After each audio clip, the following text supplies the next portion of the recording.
Les élections à Madagascar sont un sujet de débat récurrent, souvent remis en question quant à leur efficacité pour le développement du pays. Nombreux sont ceux qui estiment que ces rendez-vous politiques n'ont pas réussi à apporter de progrès significatifs depuis leur institution.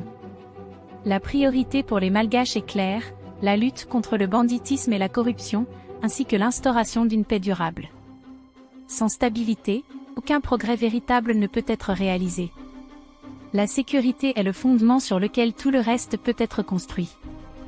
Une fois cette stabilité assurée, il devient crucial de développer les infrastructures, en particulier les routes, essentielles pour le transport des marchandises et le développement économique.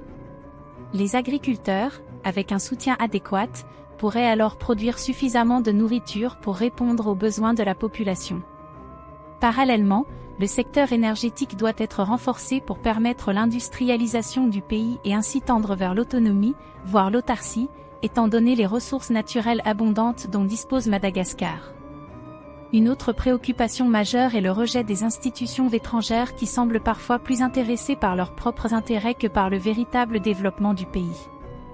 Cette attitude est perçue comme une résurgence de la colonisation, déguisée sous une forme moderne. La formation et l'éducation, en particulier axées sur les valeurs traditionnelles, sont également cruciales. C'est à travers ces valeurs que se construira une nation forte, capable de rivaliser sur la scène internationale dans tous les domaines. En somme, les élections, bien que faisant partie intégrante de la démocratie, ne sont qu'une étape parmi d'autres dans le processus de développement de Madagascar.